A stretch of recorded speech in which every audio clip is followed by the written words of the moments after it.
Hello guys, as you have chosen, I am doing a video responding to a recent hangout between Steve McRae and David Silverman. 27th of May, they had a drunk hangout, which was a motherfucking cringe fest. And by the way, I hate you all for making me watch that shit again. Fuck you. Anyway, I did the sacrifice. I had to drink like half a bottle of whiskey to do it. And the debunking starts already. Yeah, that's not whiskey. That's scotch that you're holding, and I'm willing to bet that you didn't drink that.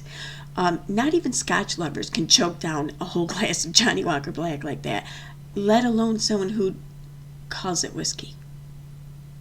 And I'm going to start interrupting you with what makes you pissed off on a real-time basis. You should be pissed off. Everybody should be pissed off about this. What most people are pissed off about, Steve, is you and your retarded minions stalking and harassing this woman for almost a year. See, here's my issue with this, because you're talking about two people from the same situation, not like the all of population on the earth. You're talking just about two people in this one specific situation.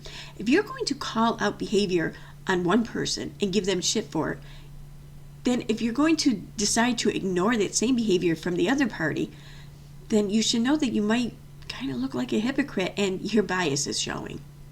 I try not to be an asshole to anybody unless they really, really deserve it. Well, I'm the same way.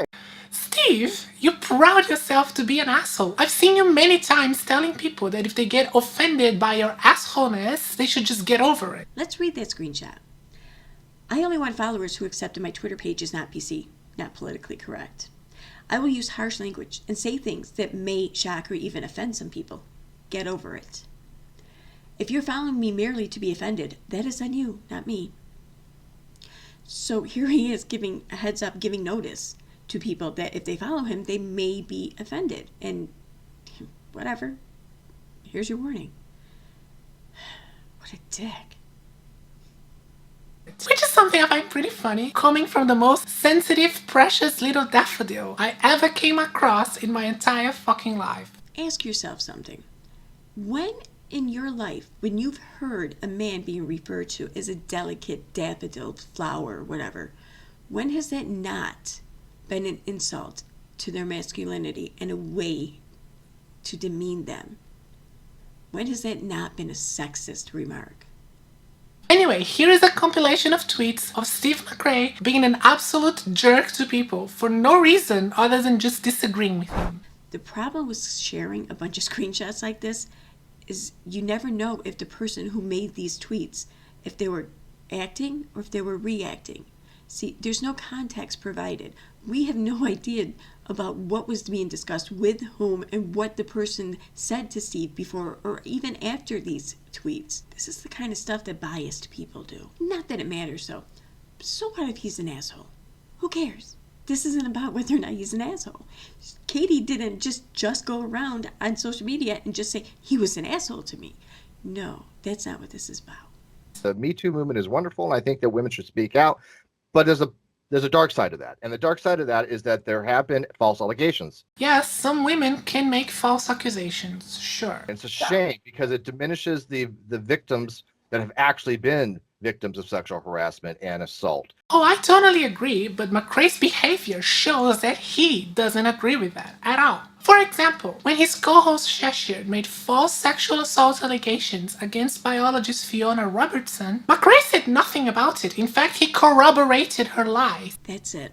Because if Steve had made any kind of claims like this in the past or suggested or supported any claims in the past that others may not have agreed with, well, then that must mean that Katie's telling the truth, right? Because as if one has something to do with the other. I mean, this just seems like a really desperate attempt to paint this man in the worst possible light that one can possibly do.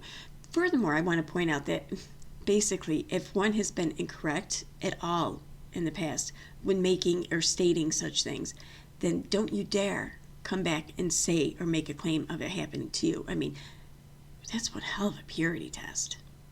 And McRae himself has made false allegations against YouTuber Nate Brody. Why won't Steve debate Nate if he's so wrong? Because I'll never talk to him ever again.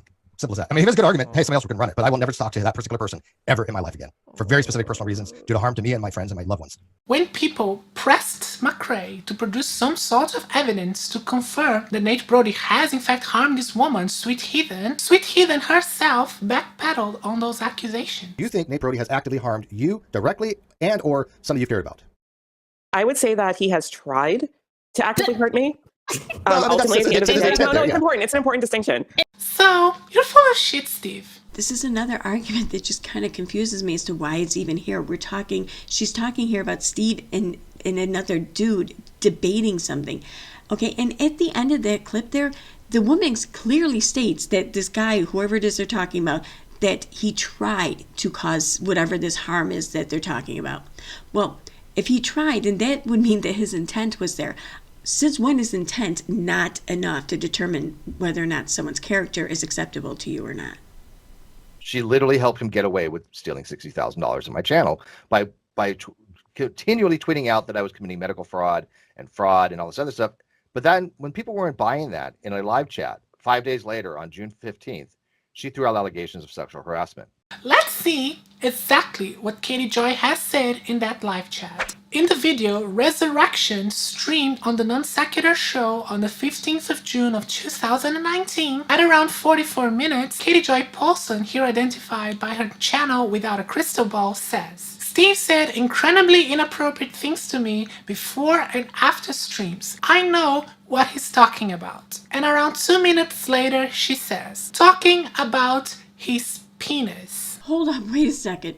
Is this Sarah chick just expecting us to just believe Katie's YouTube comment here about what happened? Because wasn't this Sarah chick just a few minutes ago saying how Steve had no right to make any kind of accusations or claims or whatever against that Nate guy without any proof or evidence to back up his claims, right? But here she is, buying Katie's and expecting everyone else to as well. But I also want to call attention to something Katie says there in the comment. What does she mean by, I know what he's talking about?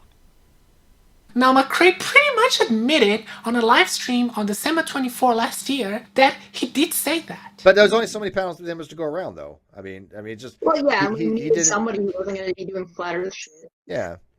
And you promised the entire panel hand jobs if you got on, too. So there was that. We're going to play the game, whose penis is this?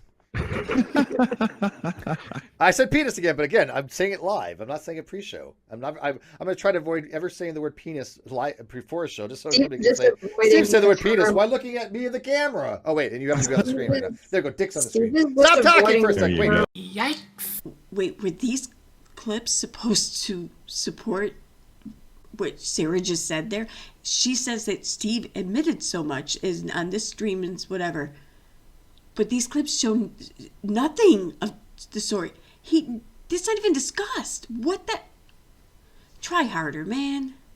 One interesting thing about this is that McRae claims that Katie Joy has changed her story multiple times. That, for example, her initial claim was about an exchange on Twitter. But at the same time, Steve acknowledges that her original claim was this one we just saw on the Non Sequitur show's live chat. So it seems to me that Katie Joy has been consistent with her story. And Steve McRae... Yo, lady, your video alone shows that she has not been consistent. And the screenshot you showed earlier, she makes the claim that Steve has said inappropriate things to her before and after live streams. That after part is new. In fact, this is the first time I've ever heard her make that claim. That's how consistent she is. And also, was he saying these inappropriate things to her in every single live stream that they were in? Because they've only done 3. I still want to believe that women do not throw around false accusations of sexual assault like Katie did to you. False. Her accusation was sexual harassment, not assault. They are not the same thing. Oh, well, I'm relieved to hear her say that because earlier she was trying to make the argument that since Steve suggested or supported these, in her opinion, false claims of sexual assault, that therefore he could not be telling the truth regarding Katie's claims against him. But here she just clarifies. One is assault, one is harassment. So they're 2 different things. One has nothing to do with the other, which is exactly why she's put them in her video. I still want to believe that they just don't throw those around for fun. No, I think they do it for attention. Is that so, Steve? Let's have a look at the facts. As we've seen, Katie Joy first made her claim on the non-secular live chat on June last year. And at that time, as embarrassing as it is to admit, I was an active member of Steve's Cult of Idiots. And I do remember that Katie Joy's sexual harassment claim was not a hot topic at all in conversations. In fact, most of the harassment Steve minions did, and I can at least say that I wasn't part of that, was targeted against Kyle, Godless Engineer, and Godless Engineer's wife. Katie Joy was pretty much left alone. So let me get this straight. Her argument here kind of rests on the assumption that Steve's assumption about women doing this for attention is correct. You're resting your argument in the hands of a guy speculating about why women do things. Think about that for a second. I also like to make this quick little observation here too. This isn't a woman thing, okay? People will make false allegations at times. It's not gender specific, okay? So it's really kind of fucked up how this is all being pegged about what women do.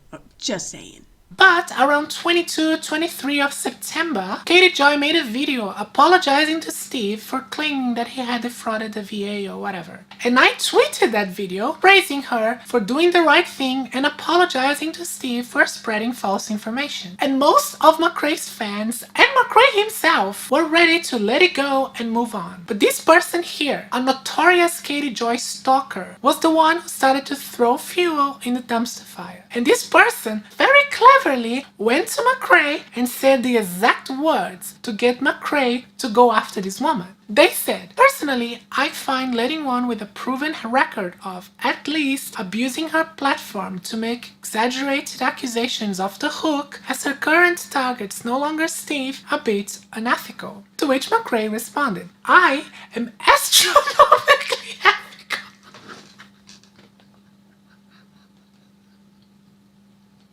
Seriously, who talks like this? I just have bigger ethical concerns than Katie Joy at the moment. But as his fans started to put more pressure on him to address this issue, Steve tagged Katie Joy, and with the backup of his minions started to demand that she apologized. She said no, that she felt harassed and that her boundaries had been crossed. So it's very clear here that all the way back in September, McRae had the perfect opportunity to let this all go and move on. First of all, Steve did not blow the perfect opportunity to let this go at that time. The power to let this go is within Steve. He can choose to let it go any and every day he wishes, okay? He didn't pass up some golden opportunity. Let's just put that argument in the grave where it belongs, because that's a big bullshit argument. Okay, and what you're seeing here is Steve saying that he had bigger ethical concerns at the time. Well, that's great for Steve, but other people on social media did not share his bigger ethical concerns, so their ethical concerns lied without a crystal ball and the harm she was causing people on social media. So they did not want to let it go. They kept reminding her, hey, listen, man, you accused him of sexual harassment. You've still yet to correct that, rectify it, apologize, whatever. It's still out there. That's the bigger problem here, especially on social media, because the claim, the accusation that someone had sexually harassed someone is far more damaging on social media than the accusation of someone committing Medicaid fraud. So that's why people were tweeting at her about it. Now, she should have just shut the fuck up about it if she didn't want this to blow up again. She instead responded. She instead argued with these people and fought back. And that's what caught Steve's attention, was the shit she was saying, because she was doubling down. She was trying to hammer it home that she felt harassed. And he said, But he didn't. He chose to go after Katie Joy and demand her to apologize. So to claim that she did all this for attention is ridiculous. The one who picked a fight was you, Steve. Wait, I'm sorry, am I missing something here? Is Sarah trying to argue that Katie did not do this for attention, and she's trying to make the argument that Steve's giving her attention, that is proof that she didn't do this for attention. I mean, not for nothing. The fact that Sarah did her video, in 2020, and here I am in 2021 making this video about it, would kind of be proof that she is in fact getting attention from her false allegations. So, I mean, it just seems like a strange way, though, to make your argument that she didn't do it for attention when you say that it's because of this attention that she's getting, that she didn't do it for attention. I am an 18 plus adult content creator kind of thing. Thankfully, Steve does not really create adult content, even though there is this picture. Interesting. So, was that more of like a signaling the prude in all of us kind of argument by calling that adult content? Or was that more of a body shaming tactic, do you think? Not sure I understand, though, how this relates to any of Katie's allegations, though. Half the stuff that her and Kyle, which was my co-host, and another content creator by the name of Godless Engineer, they talked about sexual things all the time. I mean, they had a huge amount of sexual banter. So apparently some of the hosts had sexual banter between them. Kyle Curtis, a gay man, Godless Engineer, and Godless Engineer's own wife. Okay. If I ever said the word penis, it would have been innocuous. But I don't remember anything of the sort. She never gave a timestamp, a date. Timestamp? How can she give you a timestamp if it wasn't a pre-show? Also, after McRae tagged her on Twitter about this, she asked to have a conversation with Steve via direct messages. Wait a second. That's huge. Okay. So here we are. Here's Steve in this predicament where these accusations are being made against him. And like Sarah points out right here, how can she give a timestamp if it happened in a pre-show? Okay. So there's no way to prove whether or not he said these things. So now we're supposed to shame Steve for not agreeing to a private conversation with Katie? Who? What? And not for nothing, if Katie felt so sexually harassed by Steve, why does she want to hurry up and get him to slide into her DMs? Which, by the way, are not private calls. But why would somebody being accused of a crime agree to go into a private call? And these are the people who hold an annual event calling others dumb fucks. Yeah, because that dishonest shit only happens in calls, right? That doesn't happen in DMs. See, it doesn't matter the method in which you're communicating in private. It's the private part of it that gives the opportunity for this fuckery to come about, okay? By not doing it privately, you have witnesses. And you can't convince people they didn't witness what they just witnessed. See, now I could be petty too and imply that you're actually the dumb fuck of the year right here. However, I don't think you're dumb. I think you know this. I think you realized all of this when you made your video. That's what makes it worse. What's important here, though, is that Katie Joy gave the opportunity to McRae to reach out to her in private to discuss this. It was McRae who chose to keep this in the public sphere. Like Sarah just there points out, Steve chose. Steve had a choice. Steve made his choice. Now Steve's being shamed for his choice. You know what? These accusations were made out in the public, to the public.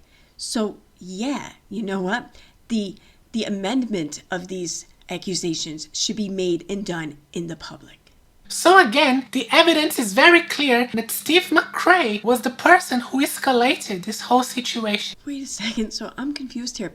Did Steve escalate the situation by being guilty, or is he now escalating the situation by not taking the golden opportunity he had there to just let it go? Because, you know, blaming him for things getting so out of control just really sounds like some victim blaming shit, if you ask me. Like, how dare you feel offended by these false accusations? And now anything that comes from it is your fault for being offended. If you feel uncomfortable because somebody said something, shut the fuck up and sit down and give them a break, for fuck's sake. No, David, if someone said something that makes you feel uncomfortable, you approach them and you say, "Hey bro, can you not?" Finally, something I can agree with her on. Yes, if you are feeling uncomfortable while someone is saying certain things, you should absolutely speak up and say, "Listen, yo, do you mind? Not when I'm around, please, because that kind of feel, fucking knock it off. Whatever, however you want to word it. What you don't do is then go to a YouTube live stream chat and tell everyone you were harassed. That's not what you do. But I'm very, very pleased to see Sarah share my sentiment here, which kind of makes me wonder if the wrong way to go about this is to go into a live stream chat and to tell everyone about it and make these accusations. If that's the wrong way to go about it, then it kind of makes me wonder, why would someone go about it that way? Unless maybe they had a different agenda, like maybe telling lies on someone for attention or God knows what else. Said penis. That makes her feel very threatened, Ipu. Katie said she felt uncomfortable, not threatened. And Oh, interesting. She said she felt uncomfortable, not harassed. Here's the thing. I don't even remember what the hell she's talking about. But my thing was, even if I did, so what? so what? For one, she's a married woman, so you shouldn't be flirting or bantering with a married woman unless you have her explicit consent. Whoa, wait a second. I thought that the only thing Katie has said that happened or whatever was that he was talking about he mentioned his penis and it made her feel uncomfortable.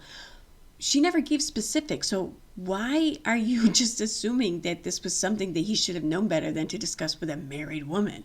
Like it's something dirty when, I mean, penis is the anatomical name for a body part. I mean, why are you automatically assuming that it was something dirty and shady or whatever? I mean, she never made that claim. Why are you making that claim for her? And second, when a woman tells you to stop, you fucking stop. Wait a second.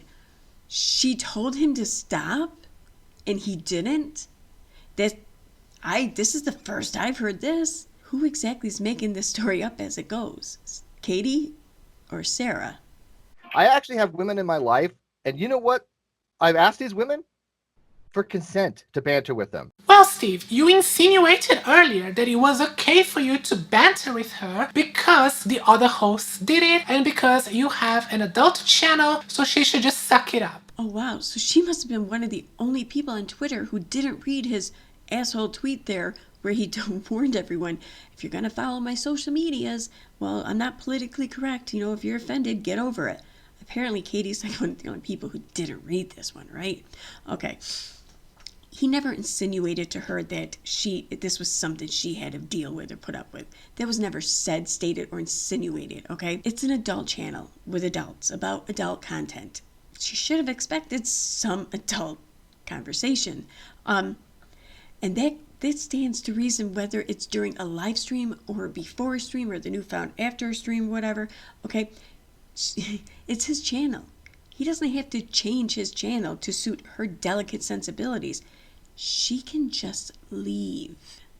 Whether it's during a stream, before a stream, or after a stream, she can just click the mouse, and that's the end of it. That's providing, of course, if what she was saying were true. But I find that the fact that she could have just left, she finds there's all these outs for her that she never took. She instead chose, according to her, stay and take it and subject herself to this stream after stream after stream. That kind of sounds like bullshit to me. I am an 18-plus adult content creator. I don't even remember what the hell she's talking about. But my thing was, even if I did, so what? So it seems to me that you never asked her for any consent before casually bringing up your Johnson in a conversation. But if you had her consent, Steve, can you provide the evidence? A timestamp, maybe? I'll be waiting. I know. It's almost like none of this ever happened. You guys created this environment where if any woman says that she feels uncomfortable, y'all gonna dogpile on her for just being a feminist, sensitive snowflake looking for attention. If I ever actually am uncomfortable by something Steve says, and I'm not okay to be like, Steve, don't say that. Like, if Steve actually starts exploiting me, who am I gonna tell? Who's gonna believe me? Nobody. Nobody's gonna believe me. And this sexist environment is worthy of criticism. I'm sorry, what sexist environment is that? This one? If I'm ever actually assaulted by Steve in some way, shape, or form, who am I going to tell? If I ever actually am uncomfortable by something Steve says, And I'm not okay to be like, Steve, don't say that. Like, if Steve actually starts exploiting me, who am I going to tell? Who's going to believe me? Nobody. Right. Nobody's going to believe me. It's not going to matter. These Thanks to these people, yeah. And they make it worse for people in general. Yeah. Because now, like, what if it's not me? What if it's somebody else? Yeah. Katie does the same thing. She's making it more difficult. Uni's making it the same thing. And that shows, again, how much they actually don't care, because they know that some of us are rape survivors, that we're sexual assault survivors, and they're very aware of this. And they, again, weaponize that and use that against us. Even like you said, literally threatening us, like they hope that we are raped. But we're victims, and Steve's the bad guy. Steve's the creepy one. He's the bad guy. Yeah, Steve's the one being creepy in these messages. You guys are broadcasting to the internet live for everyone to see, so you are exposing yourselves to criticism. But if criticism offends you so badly, maybe the internet is not the place for you. I completely agree with this statement. In fact, I would even go as far and argue that the statement applies to also live stream chat comments. Saying the word penis is not an attack. You don't need consent to say the word penis. Depending on context, yes, you do. Steve claims that YouTube is his full-time job. So he was working when he talked to Katie about his pecker, and at work, you shouldn't do that. Now, I know you haven't been in a real workplace for a very long time, Steve, but that's inappropriate, unprofessional, and is considered sexual harassment. Please point to the part in the employee handbook where it says that certain discussion is not allowed on YouTube because it's considered sexual harassment. And please tell me, who is management exactly? Who does one make a complaint to exactly, okay? It's almost like it's not really a place of employment, okay? Now, were either of them getting paid well on this live stream? I mean, were they getting paid? Was there an agreement ahead of time? Was Katie being paid for her time and her services there? I mean, did she need to be on this live stream in order to keep her YouTube job? It's not the same thing. And she said, well, I shouldn't have to be able to go to work or something like that and have to worry about being sexually harassed. Right. And people are like, what?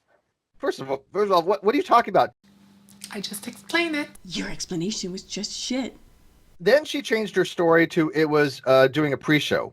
No, Steve, that was her story from the start. No, her story from the start, from your video, showed her saying that he made her feel uncomfortable before and after streams.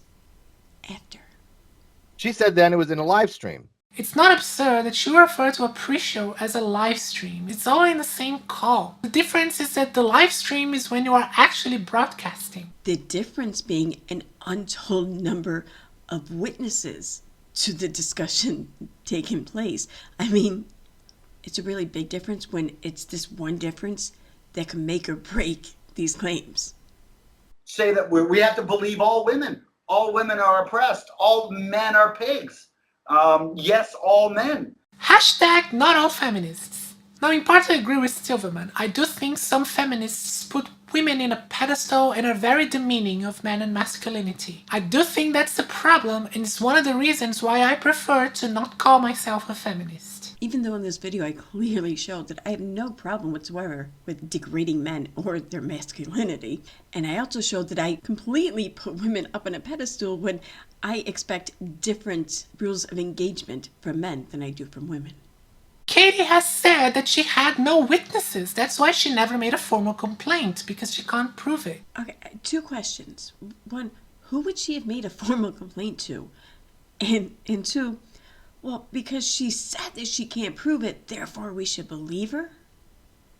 She makes reference to how Katie's story hasn't changed. Well, I've already pointed out that it has changed. However, beside that, it really hasn't changed that much, but it's because it was awfully vague to begin with.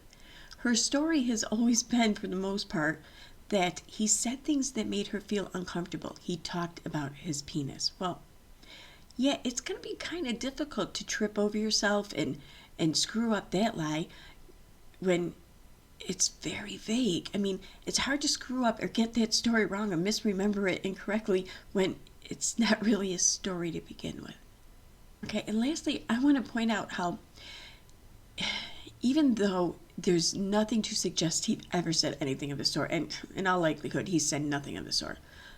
However, even if she were telling the truth and he had said something of the sort, it's still not harassment because the power dynamics are not at play here. It's two people who briefly hardly know each other on the computer, states away from each other. Neither of their income or any part of their life is intertwined in how well they get along with each other. There's nothing keeping either of them there for a second. So it can't be harassment when you're not pressured or compelled to have to stay there and deal with it. She could have just clicked the mouse and left at any point in time. Furthermore, she could have just said, shut the fuck up. If she sat there in this room and she said nothing of the sort, then how was he to know that he's crossing a line with her? And if your argument is that he should know better than to say anything like that to begin with, well, we don't know what it is that he's accused of saying. So it could have been just something completely benign. We don't know. And here's where it gets tricky, because everyone's threshold for what makes them feel uncomfortable is going to be different. What may make me feel uncomfortable may be normal to you, or vice versa. So at what point does that become harassment because we didn't instinctively know what the other person's boundaries were in comparison to ours? If that's the case, then does that mean every time someone's asked me out on a date, it's been sexual harassment?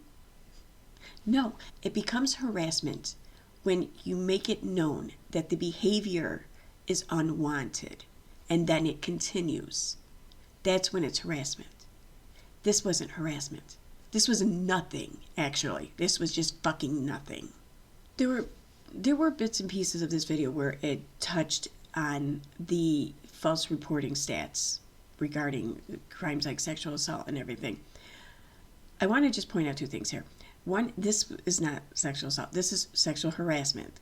Two completely different things. And two, those stats only pertain to cases that have gone reported. Okay? So when it comes to just verbal social claims like this, where there's no authorities involved and there's nothing reported, then the stats are different. The stats aren't the same. It's like when there's actual accountability for a possible false report, then people tend to take it more seriously. Where here, though, what consequence is there for Katie if she lies? I mean, we're looking at it right now. There is no consequence. There's nothing. So, and this isn't just a female thing. This is a person thing. People are far more likely to make false accusations about anything against anyone if there's no consequences for them having lied. And that's the issue here. That's the problem. There's no consequence. In fact, there are people making videos in defense of her. Now, I do consider myself a feminist, and I do believe that it's very difficult for men to be victims of sexism, especially to the degree in which females are, because the power dynamics are in play to victimize and repress the women, but they're not there to repress the men. So this is not me siding with men or misogyny or whatever. This is me keeping things fair, because the second we tip the scales over to our side, the female side's advantage, then we're just perpetuating the problem and keeping it going. Just because we moved the goalposts or whatever on which side of the field doesn't mean that the game's any less shit. Okay? So it's very important to keep things fair and on a level playing field here so that there isn't any power dynamic at play. Now, that may never happen, but that doesn't mean you stop striving for it, does it? Now, one of the problems I have with all of this is, yeah, it makes it more difficult for real and true victims to report their experiences, and it makes them less likely to be believed. However, that's not even my main problem with this. My main problem with this is the feeling of exploitation. I have a real problem with that. I don't sit by kindly and let that shit happen. And that's what's happening every time someone like Katie or this chick here in the video or whatever, they use this situation to further an agenda. Like this chick here, Sarah, I don't know what her issue is with Katie, if she even has one. I don't think that there is an issue there one way or the other. I think what was driving her agenda more than anything was her disdain for Steve and the other dude here in the video. And this was just a way to come at them. That's exploitative. I mean, I'm not judging for her for it, really. I understand being so pissed off at someone or whatever, disliking someone, that you use whatever tools you have, but that doesn't make it less wrong or less exploitative. It just is. And that's my problem with this shit. Whether it's Katie, whether it's Unirock, whether it's whoever, if they're using something like harassment, sexual harassment, especially something that is more gender oriented than your other issues,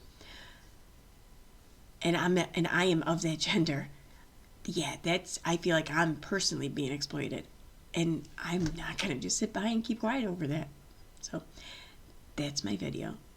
Good night. Okay, now it's time for member shoutouts. I'd like to thank Sassy Elmo, Autistic Show, Lil Mousy Girl, Rascally Rabbit, Christy Z, Maria Rose 1, DVLCR, Busy B, ImFcknRakin, Openly Avoidant, Daddy Morgan, Sweet Home Alamanda, The Dark Magician, Y'all Nana's Not Drunk, Sassy Nas, Maria Santos, Straysky, Christina Elizabeth, Tennessee Val Mom, Jamie Schaefer, Fabio Suzuki, Karen Collins, Verillion, Ruby Red Shoes, TJ from Alaska, Shyla, Plazer Rain, D. Connor, Asbel, Megan Broussard, Molly, Diane Harlow, T. King, One Warped Angel, Rose, TB, Austin James, TB, Cheryl, Pretend Fashionista, Crystal, Totally Clueless, Sally Godfrey, Paula Dupree, The Missing Poster of Captain T, Sue Elliott, Rena Rue, Sunny D, Berber, Bo Roundtree, Danny Marie, Claire S. Bear, Jamie Cushard, Joby's mom, Annette Carlson, Bianca, Angel Cake, JCM, Kimberly Ratty Mom, Atticus Finch, T. Adams, Sky Vision, Leah, Jeanette Stevens, Gentry Art, Jen Gerard, Poolrific, and Yoo-Hoo Shoo Shoo. Thank you very much for joining, and thank you everyone for watching.